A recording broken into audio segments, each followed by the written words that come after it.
ఇప్పుడు నేను ప్రస్తుతానికి యాంకోర్ వాట్ టెంపుల్ బయట ఉన్నా. సో ఇది టెంపుల్ ఎంట్రన్స్. అక్కడ ఫ్లోటింగ్ బ్రిడ్జ్ కనిపిస్తుంది కదా, ఇదంతా అది కొత్తగా కట్టారు కాబట్టి దాని కలర్ డిఫరెంట్గా ఉంది. మిగతా అంతా కూడా 900 సంవత్సరాల క్రితం కట్టింది. ఇక్కడ కోనేట్లో గుడి యొక్క రిఫ్లెక్షన్ కనిపిస్తుంది చూడండి.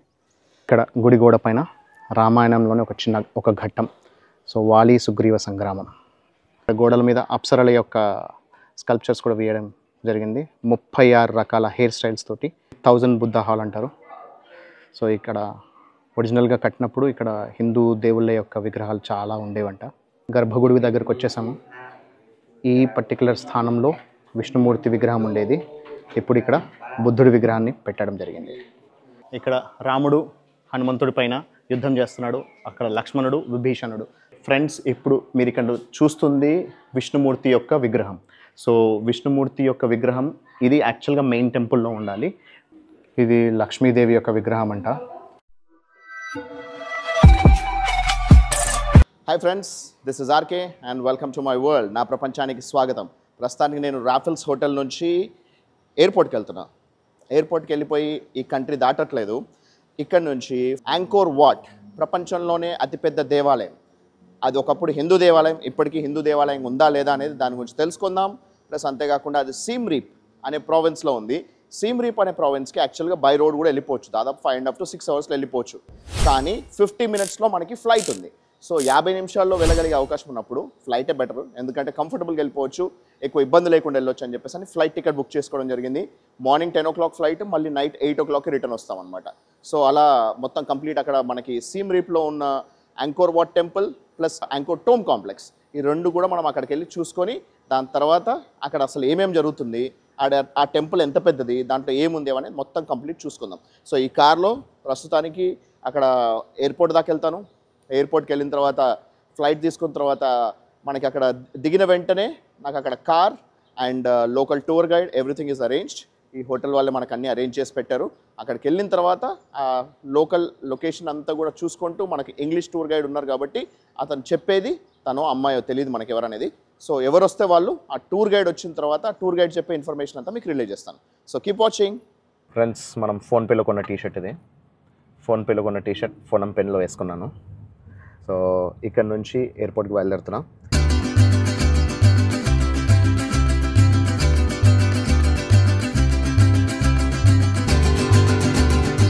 ఫైనలీ ఫోనంపెన్ ఇంటర్నేషనల్ ఎయిర్పోర్ట్కి అయితే చేరుకున్నాము. ఇక్కడ యాంకోర్ కంబోడియా ఎయిర్లైన్స్ అని చెప్పేసి అని లోకల్ ఎయిర్లైన్స్ అన్నమాట, డొమెస్టిక్ ఎయిర్లైన్స్. అదేకి మనం ఇప్పుడు యాంకోర్ వాట్కి వెళ్ళబోతున్నాం. ఎయిర్పోర్ట్కి వచ్చేసాను. ఇక్కడ చూస్తున్నారా సీఎం రీప్ 10:05కి. కానీ ఇంకా మనకి ఏ గేట్ ఏ డెస్క్ అనేది ఇంకా రాయలేదు. దీనికి వెయిట్ చేస్తున్నాం. ఇంకా డిపార్చర్ గేట్ యొక్క డెస్క్ ఒకటి ఓపెన్ చేస్తే అప్పుడు మనం వెళ్ళి చెక్ ఇన్ చేసుకోవచ్చు. Domestic departures.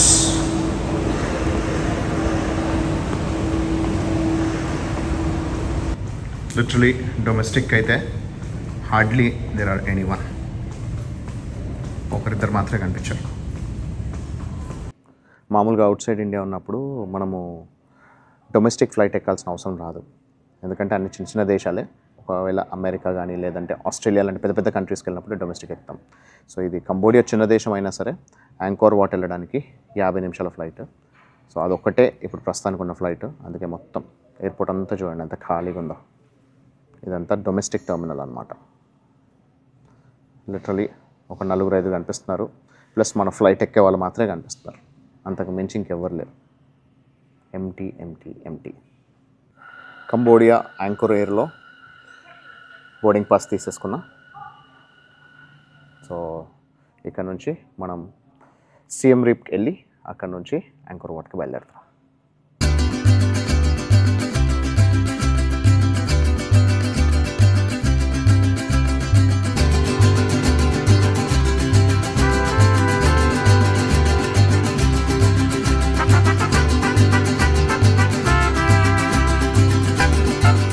సో సేఫ్గా సీమ్ రీప్ ఎయిర్పోర్ట్లో ల్యాండ్ అయిపోయాను. ఇక్కడ నుంచి యాంకోర్ వాట్ వైపు బయలుదేరిపోతాను. ఈ సీమ్ రీప్ కూడా ఇంటర్నేషనల్ ఎయిర్పోర్టే. నేను డొమెస్టిక్ అనుకున్నా. సో కాకపోతే కనెక్షన్ అనేది తక్కువ. ఇప్పుడే దిగాను ఇక్కడ నుంచి బ్యాగేజ్ ఏం లేదు కాబట్టి డైరెక్ట్గా ఎగ్జిట్ అయిపోతాను. మొత్తానికి ఎయిర్పోర్ట్ బయటకు వచ్చేసా. అక్కడ సీమ్ రీప్ అని రాస్తుంది. సో బేసిక్లీ ఇది రీసెంట్ కట్టిన ఎయిర్పోర్ట్ అనమాట. సో చాలా రీసెంట్గా లెస్ దెన్ 1 ఇయర్ మాత్రమే అవుతుంది. అందువల్ల ఇది ఇంకా చాలా నీట్గా క్లీన్గా చాలా బాగుంది. చాలా పెద్దగా కూడా ఉంది. ఫోనం పెన్ ఎయిర్పోర్ట్ కంటే కూడా చాలా పెద్దగా ఉంది. సో ఇక్కడ రావడంతోనే డ్రైవర్ వెయిట్ చేస్తున్నాడు మన కోసం. గైడ్ మాత్రం టెంపుల్ దగ్గరే కలుస్తారంట, ఎందుకంటే దే ఆర్ వెరీ బిజీ అంట. చూద్దాం అక్కడికి వెళ్ళి ఎలా ఉందనేది, టెంపుల్ ఎలా ఉందనేది చూసుకుందాం.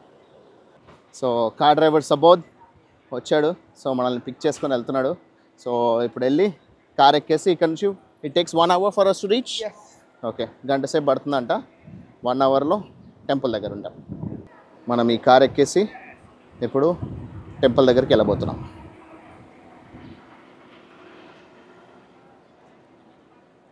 మంచిగా నీట్గా కంఫర్టబుల్గా ఉంది కారు. ఎయిర్పోర్ట్ నుంచి టెంపుల్కి వెళ్ళే దారి ఎలా ఉంది చూడండి. సూపర్గా వేసుకున్నారు రోడ్డు. కొత్త ఎయిర్పోర్ట్ కదా, ఎయిర్పోర్ట్తో పాటు రోడ్ కన్స్ట్రక్షన్ కూడా అంత కొత్తగా వేసినట్టున్నారు. అల్టిమేట్ ఉంది. రోడ్డుకి ఇరువైపులో వీళ్ళు పంట పండిస్తారంట, వరి పండిస్తారంట. కాకపోతే సంవత్సరానికి ఒక పంట మాత్రమే వస్తుందని చెప్పారు. ఎందుకంటే వీళ్ళకి మే ఎండ్ జూన్లో స్టార్ట్ అవుతాయి అంట వర్షాలు, అక్టోబర్ నవంబర్ వరకు వర్షాలు పడ్డప్పుడు మాత్రమే వీళ్ళు పంట వేస్తారు. సో సంవత్సరానికి ఒక పంట మాత్రమే వేస్తారు, మిగతా టైంలో అంతా ఇలా ఖాళీగా ఉంటుంది. సో ఇవన్నీ కూడా వరి పండించే పొలాలన్నమాట. నా వెనకాల ఏదైతే కనిపిస్తుందో అది ticket booth centre for Angkor Wat. So Angkor Wat అనేది యునెస్కో వరల్డ్ హెరిటేజ్ సైట్. వీళ్ళు $37 ఛార్జ్ చేస్తున్నారు, US డాలర్స్ మనకి ఎంట్రీ కోసం. దాదాపు 3,300 3,400 రూపాయలు పడుతుంది.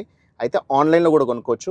ఆన్లైన్లో నేను కొనేసాను ఆల్రెడీ. సో దాంట్లో లాగిన్ అయ్యి మన ఫోటో అప్లోడ్ చేసి డబ్బులు పే చేస్తే అయిపోతుంది. మనకు PDF అనేది ఒకటి మనకి ఈమెయిల్కి వస్తుంది. అలా ఈమెయిల్లో తీసుకున్నా. సో ఇది ప్రపంచంలోనే అతిపెద్ద హిందూ దేవాలయం. అక్కడికి వెళ్ళిన తర్వాత దాని స్పెషాలిటీస్ ఏంటనేది తెలుసుకుంటూ మాట్లాడదాం. ఇప్పుడు నేను ప్రస్తుతానికి యాంకోర్ వాట్ టెంపుల్ బయట ఉన్నా. సో ఇది టెంపుల్ ఎంట్రన్స్. యాంకోర్ వాట్ అనేది దాదాపు 900 years చరిత్ర కలిగిన టెంపుల్ ఇది. This is the world's largest Hindu temple. So ప్రపంచంలోనే అతిపెద్ద హిందూ దేవాలయం ఇది. ఇది విష్ణుమూర్తికి డెడికేట్ చేస్తూ కట్టిన దేవాలయం. సో చుట్టూరా మీరు చూసుకోవచ్చు, ఇక్కడ మొత్తం అంతా నీళ్లు. ఇది మ్యాన్ మేడ్ రివర్ అంటారు. దాదాపు 1.3 kilometers width and 1.5 kilometer depth తోటి. సో ఇది మొత్తం చుట్టూరా నీళ్లు ఉన్నాయి. మధ్యలో పర్వతం పైన కట్టారు. అది మేరు పర్వతం లాగా వీళ్ళు భావిస్తారనమాట. సో మేరు పర్వతం పైన విష్ణుమూర్తి కూర్చున్నట్టు భావించి ఇక్కడ కట్టడం జరిగింది.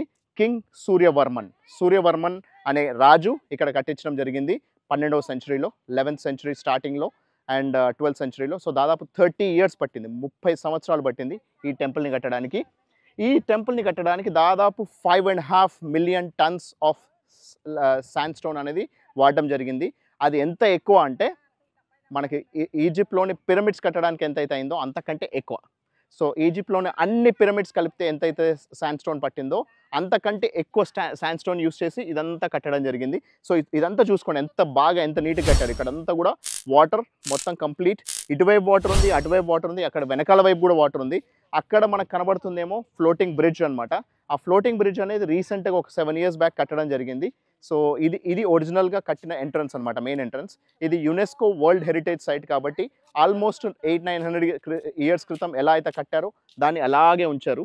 అయితే వీళ్ళు ఫస్ట్ సెంచరీలో ఒక కింగ్ అనేది మన ఇండియా నుంచి ఇక్కడికి వచ్చి ఒక కంబోడియన్ అమ్మాయిని పెళ్లి చేసుకుని తన రాజ్యాన్ని ఇక్కడ విస్తరించడం మొదలుపెట్టాడు. సో అతనితో పాటు హిందూ ధర్మాన్ని కూడా తీసుకొచ్చాడు. సో అలా ఫస్ట్ సెంచరీ నుంచి హిందూ మతం అనేది ఇక్కడ విస్తరిస్తూ వచ్చింది. దాదాపు 12th centuryలో సూర్యవర్మన్ ఉన్నప్పుడు ఇక్కడ మొత్తం హిందూ ధర్మమే ఉండేది. కానీ హిందూ మతంతో పాటు వేరే మతాలు కూడా వస్తూ ఫైనల్లీ 16వ శతాబ్దంకి వచ్చేసరికి, 16th centuryకి వచ్చేసరికి వీళ్ళు కంప్లీట్గా బుద్ధిస్ట్గా మారిపోయారు. సో దానివల్ల మీకు ఇక్కడ హిందూ దేవాలయంలో అయినా సరే హిందూ దేవుళ్ళతో పాటు ఇక్కడ మనకి విష్ణుమూర్తి అండ్ శివుడు వాళ్ళిద్దరు విగ్రహాలు ఉంటాయి. వాళ్ళతో పాటు ఇక్కడ బుద్ధునికి సంబంధించిన విగ్రహాలు కూడా ఇక్కడ పెట్టడం జరిగింది. సో అందుకే మనం ఇది we call it as largest Hindu temple. But still ఇక్కడ ఓన్లీ హిందూయిజమే కాకుండా బుద్ధిజం కూడా సైడ్ బై సైడ్ రెండు కలిసే ఉన్నాయన్నమాట. సో అందుకే you can still call it as the world's largest Hindu temple and you can also call it as the Buddhist temple. అక్కడ floating bridge కనిపిస్తుంది కదా, ఇదంతా అది కొత్తగా కట్టారు కాబట్టి దాని కలర్ డిఫరెంట్గా ఉంది. మిగతా అంతా కూడా 900 సంవత్సరాల క్రితం కట్టిందే. సో ఇది మెయిన్ ఎంట్రన్స్. సో విష్ణుమూర్తికి డెడికేట్ చేస్తూ ఈ విష్ణు దేవాలయాన్ని కట్టడం జరిగింది. ఫ్రెండ్స్, ఇప్పుడు మీరు ఇక్కడ చూస్తుంది విష్ణుమూర్తి యొక్క విగ్రహం. సో విష్ణుమూర్తి యొక్క విగ్రహం ఇది యాక్చువల్గా మెయిన్ టెంపుల్లో ఉండాలి. 900 సంవత్సరాల క్రితం ఇది మెయిన్ టెంపుల్లో ఉండేదన్నమాట. కానీ అక్కడి నుంచి ఇక్కడికి మూవ్ చేయడం జరిగింది. 16వ శతాబ్దంలో ఎప్పుడైతే వీళ్ళు బుద్ధిజంలోకి మారారో అప్పుడే దీన్ని బయటికి తీసుకురావడం, బయట తీసుకొచ్చి ఇది బయట పెట్టడము, ఆ తర్వాత బుద్ధుని యొక్క విగ్రహం మాత్రం మెయిన్ టెంపుల్లోకి పెట్టడం జరిగింది. సో ఇలాంటి విగ్రహాలు 3 ఉన్నాయి విష్ణుమూర్తివి. ఆ 3లో ఇది ఒక్కటి మాత్రమే ప్రాపర్ షేప్లో ఉంది. ఇది కూడా కొంచెం ఊడిపోతే దీన్ని మళ్ళీ రీకన్స్ట్రక్షన్ చేసి ప్రాపర్గా సెటప్ చేసి పెట్టారంట. సో ఇది విష్ణుమూర్తి యొక్క మెయిన్ దేవాలయం. కాకపోతే ఇక్కడ మీరు చూసుకుంటే డొనేషన్ ఫర్ బుద్ధిస్ట్ అని చెప్పేసి రాస్తుంది. సో ఇక్కడ బౌద్ధ ధర్మం ప్రకారమే, బౌద్ధ మతం ప్రకారమే ఇక్కడ పూజలు అనేది అందుకుంటుంది. కాకపోతే మన విష్ణుదేవుడు ఇదే మెయిన్ దేవుడు అనమాట. సో ఈ పర్టికులర్ విగ్రహం, ఈ పర్టికులర్ ఈ విగ్రహం కోసమే ఈ గుడి మొత్తం కట్టడం జరిగింది, విష్ణు దేవాలయం కాబట్టి. ఈయనకి ఈ విష్ణుమూర్తికి డెడికేట్ చేస్తూనే విష్ణుమూర్తి యొక్క మేరు పర్వతం పైన నిల్చున్నాడు అని చెప్పేసి అనుకుంటూ ఇది మేరు పర్వతం లాగా తయారు చేసి ఈ పర్టికులర్ విగ్రహాన్ని ఇక్కడ ప్రతిష్ఠించడం జరిగింది. ఇది మెయిన్ గుడిలో ఉన్నది ఇక్కడికి వచ్చిందనమాట. సో ఇది చాలా చాలా ఇంపార్టెంట్ విగ్రహం కాబట్టి దీన్ని చూసి దర్శనం చేసుకోండి. ఓం నమో భగవతే వాసుదేవాయ, ఓం నమో భగవతే శ్రీనివాస. ఇది లక్ష్మీదేవి యొక్క విగ్రహం అంట. సో తల చేతులు అవి ఇవి లేకపోయినా కూడా సో ప్రస్తుతానికైతే అలాగే అన్నీ రీబిల్డ్ చేసి పెట్టారు. కానీ తల చేతులు మాత్రం స్టోల్ అయిపోయినాయి అంట. ఇప్పుడు మీరు చూస్తుంది ఇది మెయిన్ టెంపుల్ అనమాట, యాంకోర్ వాట్లోని. ఇలా 9 గోపురాలు ఉన్నాయి. సో హైయెస్ట్ గోపురం సైజ్ వచ్చి 65 మీటర్స్ హైట్ ఉంటుందంట. సో 9 గోపురాల్లో ప్రస్తుతానికి 5 గోపురాలు మాత్రమే మిగిలాయి. మిగతా 4 గోపురాలు శిథిలాలు అయిపోయాయి. మెయిన్ టెంపుల్లోకి వెళ్ళడానికి దారిది. ఇది కూడా ఒకప్పుడు 900 సంవత్సరాల క్రితం కట్టిందే. అది మెయిన్ టెంపుల్. సో దీంట్లో గోపురం సైజు దాదాపు 65 మీటర్లు ఎత్తని చెప్పాను కదా, హైయెస్ట్ గోపురం. సో యునెస్కో వాళ్ళ రూల్ ప్రకారం ఈ ఊరు మొత్తంలో, ఈ టెంపుల్ సిటీ ఊరు మొత్తంలో కూడా ఎక్కడ కూడా 65 మీటర్లకు మించి హైట్లో ఏ ఇల్లు లేదా ఏ కాంప్లెక్స్ కట్టడానికి లేదు. సో ఈ గోపురం యొక్క హైటే హైయెస్ట్ ఉండాలన్నమాట, అంతకు మించి ఏది ఉండడానికి లేదు. సో ఇక్కడ రాళ్ళు ఇవన్నీ ఇలా శిథిలాలు దొరికినట్టు అన్ని ఇలా నెంబరింగ్ వేసి పక్కన పెట్టా చూడండి. ఇక్కడ మీరు చూసుకుంటే ఇక్కడ అన్నీ కూడా నాగబంధనం అంటే నాగుపాము లాగా వీళ్ళు ఇవన్నీ కట్టడం జరిగింది చుట్టూరా కూడా.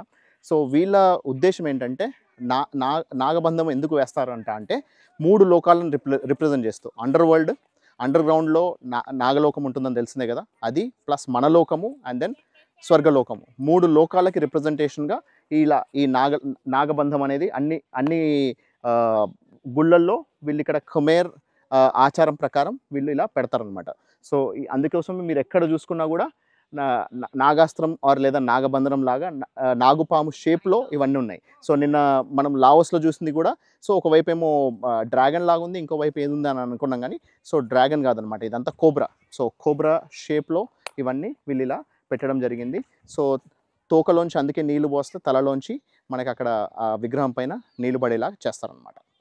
ఇక్కడ కోనేట్లో గుడి యొక్క రిఫ్లెక్షన్ కనిపిస్తుంది చూడండి. 5 గోపురాలు కూడా కనిపిస్తున్నాయి. ఎక్కడ కూడా 5 కనిపించవు, అయితే 3 లేదా 4 కనిపిస్తాయి. ఇక్కడ మాత్రం 5 కనిపిస్తున్నాయి. బ్యూటిఫుల్గా ఉంది కదా. ఇక్కడ ఏదైతే ఉందో ఈ పర్టికులర్ స్పాట్ అనేది సన్ రైజ్ స్పాట్ అంటారు అనమాట. సో సూర్యోదయం అయ్యే టైంలో ఇక్కడ రిఫ్లెక్షన్ అనేది ఇంకా అల్టిమేట్గా కనిపిస్తుంది అని చెప్పేసి అని ఇక్కడికి అందరూ వచ్చి కొన్ని వేల మంది వచ్చి దర్శనం చేసుకుంటారంట ఉదయం వేళ. సో ఇక్కడ మనకి సన్ రైజ్ స్పాట్ అనమాట. సో ఇక్కడ నుంచి అలా కంప్లీట్ దేవుడి యొక్క ఆ గుడి యొక్క కంప్లీట్ రిఫ్లెక్షన్ అనేది ఇక్కడ మనకి కోనేట్లో చూసుకోవచ్చు. సూపర్. ఈ మెయిన్ టెంపుల్ లోపలికి వచ్చిన తర్వాత మనకి కార్వింగ్స్ చూసుకోవచ్చు. సో ఇవన్నీ కూడా మనకి హిందూ సాంప్రదాయం ప్రకారమే. ప్లస్ అంతేకాకుండా ఇక్కడ రాజు సూర్యవర్మన్, సో కింగ్ సూర్యవర్మన్ ఆయన అక్కడ అధికారులకి ఇన్స్ట్రక్షన్స్ ఇస్తున్నట్టు.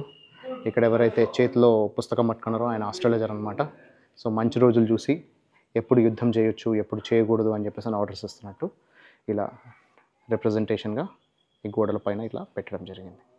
సూర్యవర్మన్ యొక్క రిప్రజెంటేషన్ అనేది ఇలా గుడి ఆవరణలో గోడల పైన కార్వింగ్ చేయడం జరిగింది.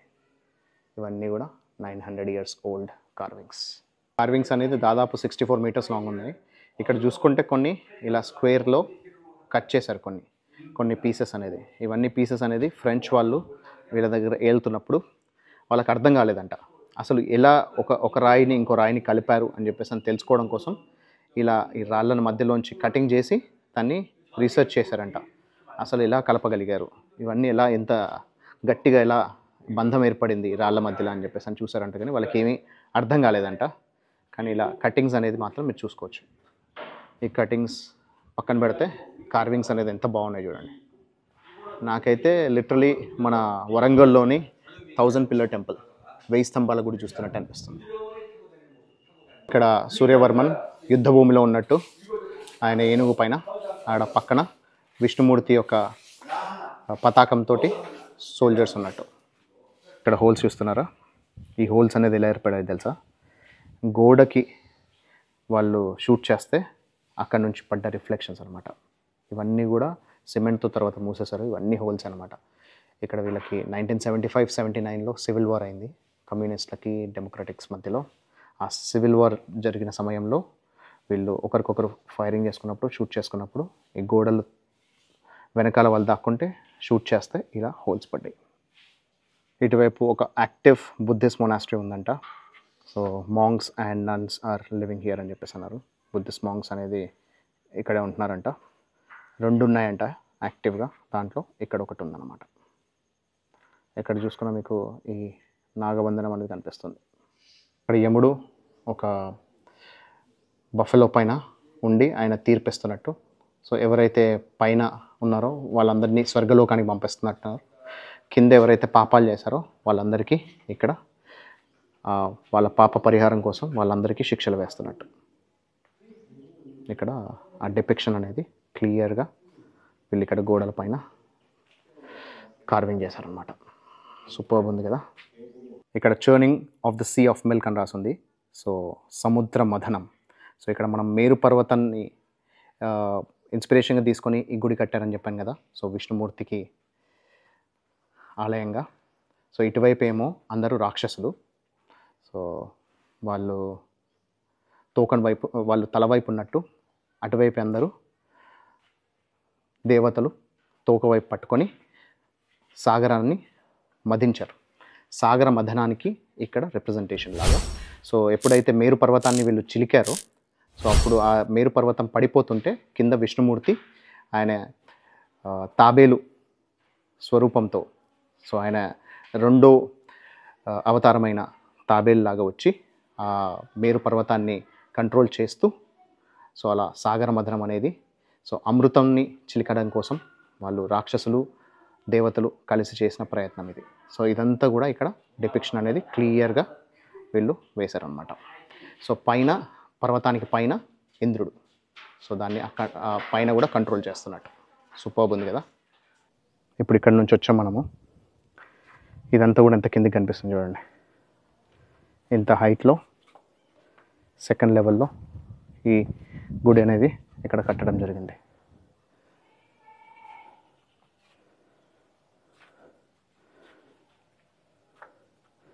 ఈ గోళ్ళు అక్కడ వాళ్ళు యూజ్ చేసిన గుంజలు రాళ్ళు ఎంత బాగున్నాయి చూడండి. సూపర్బ్ కదా. ఇక్కడ ప్రస్తుతానికి మొత్తం అన్ని బుద్ధుడి యొక్క విగ్రహాలే ఉన్నాయి. సో ఎప్పుడైతే వీళ్ళు బుద్ధిజంలోకి మారారో హిందువుల యొక్క దేవతల విగ్రహాలను తీసేసి బుద్ధుడి విగ్రహాలు పెట్టారంట. కానీ అవి కూడా చాలా వరకు డ్యామేజ్ అయిపోయాయి. కొన్నిటికి తల లేదు, కొన్నిటికి చెయ్యి లేదు. కానీ అలా ఉన్నట్టు అలాగే వదిలేశారనమాట. ఈ గూళ్ళలోంచి ఎలా ఎండబడుతుంది చూడండి. ఇంత సూపర్బ్ ఉంది కదా. ఇక్కడ ఎదురుగా గడబడేది ఇది మెయిన్ టెంపుల్. ఈ మెయిన్ టెంపుల్కి వెళ్ళి చూసుకుందాం. ఇక్కడ నాగం పైన బుద్ధుడు ఉన్నట్టు, వీటిలో కూడా బుద్ధుడి యొక్క తల అనేది వెళ్ళిపోయింది. ఎవరు చేసిన కర్మ వాళ్ళు అనుభవించక తప్పదనంటే ఇదేనేమో. ఇక్కడ గుడి గోడ పైన రామాయణంలోని ఒక ఘట్టం. సో వాలి సుగ్రీవ సంగ్రామం. సో వాలి సుగ్రీవులు యుద్ధం చేయడం, ఆ తర్వాత రాముడు వాలిని చంపేయడం, ఆ తర్వాత వాళ్ళందరూ తీసుకొని వెళ్ళడం. సో అలా డెపిక్షన్ తోటి ఇక్కడ కార్వింగ్ అనేది చేయడం జరిగింది. సూపర్ కదా. మనకి ఇక్కడ 5 గోపురాలు ఉన్నాయని చెప్పాం కదా, అన్నిటికంటే పెద్దది 65 మీటర్లు, ఇది 60 మీటర్ల గోపురం అనమాట. సో మధ్య ఒక 1 ఆఫ్ ద 4 పిల్లర్స్. సో ఎంత పెద్దగా, ఎంత హ్యూజ్ ఉంది. ఈ స్టెప్స్ ఎక్కడానికి ఎంత కష్టంగా ఉంది చూడండి. ఇలా వెళ్ళి పైకి వెళ్ళి ఈ గోపురం, ఆ గోపురం మధ్యలో గుడి అనమాట. సూపర్గా కట్టారు కదా. గోడల మీద అప్సరల యొక్క స్కల్ప్చర్స్ కూడా వేయడం జరిగింది. 36 రకాల హెయిర్ స్టైల్స్ తోటి అప్సరల యొక్క స్కల్ప్చర్స్ అనేది కూడా దీంట్లో పొందుపరిచారు అనమాట. అవి కూడా చెక్కడం జరిగింది గోడల పైన. సౌత్ సైడ్ ఎంట్రన్స్ రాజు కోసం పెట్టారంట, రాజు ఎక్కడం కోసం. అందుకోసం ఇవి పెద్ద పెద్ద మెట్లు ఈ గోపురాలకి డైరెక్ట్గా వెళ్ళడానికి అవకాశం. ఎంత సూపర్గా ఉంది చూడండి. అసలు అల్టిమేట్ కార్వింగ్ ఎంత బాగుంది చూడండి. ఇవేమో చాలా వెడల్పుగా పెద్దగా ఓన్లీ 1 ఎంట్రన్స్లో, మిగతా ఎంట్రన్సెస్ అన్నీ చాలా పొడవుగా సన్నగా ఉన్నాయన్నమాట. 1000 బుద్ధ హాల్ అంటారు. సో ఇక్కడ ఒరిజినల్గా కట్టినప్పుడు ఇక్కడ హిందూ దేవుళ్ళ యొక్క విగ్రహాలు చాలా ఉండేవంట. అవన్నీ తీసేసి ఆ తర్వాత వీళ్ళు బుద్ధిజంలోకి మారిన తర్వాత ఇక్కడ 1000 బుద్ధులని, సో 1000 మంది బుద్ధ స్టాచ్యూస్ని పెట్టడం జరిగింది. కానీ ఎప్పుడైతే ఫ్రెంచ్ ఇన్వేషన్ చేశారో వాళ్ళందరూ ఫ్రాన్స్కి, ప్యారిస్కి ఆ బుద్ధ విగ్రహాలని తీసుకెళ్ళిపోయారంట. అందుకే అన్న, ఎవరు చేసిన కర్మ వాళ్ళు అనుభవించగా తప్పదు. వాళ్ళు హిందూ దేవుళ్ళని తీసేస్తే ఫ్రెంచ్ వాళ్ళు బుద్ధులను తీసేశారు. గర్భగుడి దగ్గరకు వచ్చేసాము. ఈ పర్టికులర్ స్థానంలో విష్ణుమూర్తి విగ్రహం ఉండేది. ఇప్పుడు ఇక్కడ బుద్ధుడి విగ్రహాన్ని పెట్టడం జరిగింది. సో మనం ఇంతకుముందు చూసుకున్నాం కదా, ఆ విష్ణుమూర్తి యొక్క విగ్రహం ఇక్కడ ఉండేది. అక్కడి నుంచి తీసుకొచ్చి అక్కడ తీసుకొచ్చి పెట్టారు. ఇక్కడ నుంచి తీసుకెళ్లారు అన్నమాట. ఇక్కడ బుద్ధుడి విగ్రహాన్ని ప్రతిష్ఠించడం జరిగింది వీళ్ళు బుద్ధిజంలోకి మారాక. అందుకే దీన్ని హిందూ టెంపుల్ అనాలా లేకపోతే బుద్ధిస్ట్ టెంపుల్ అనాలా తెలియదు, కానీ ఒరిజినల్గా హిందూ టెంపులే కాబట్టి it is world's largest Hindu temple. ఇరిగేషన్లో యూజ్ చేసినట్టు ఇక్కడ వాటర్ స్ప్రింక్లర్స్ని పెట్టారు. సో ఈ స్ప్రింక్లర్స్ అనేది వీళ్ళకి గ్రాస్ని గ్రీనరీగా ఉంచడానికి ఉపయోగిస్తుంది అనమాట. వాటర్ స్ప్రింక్లర్స్ అన్నీ ఇప్పుడు పనిచేస్తున్నాయి చూడండి. ఇదంతా గుడి ఆవరణ.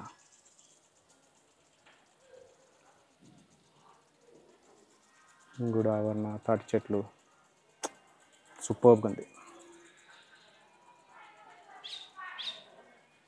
ఫైనల్ అండ్ ఇంపార్టెంట్ వాల్ ఇక్కడ కార్వింగ్ చేశారు.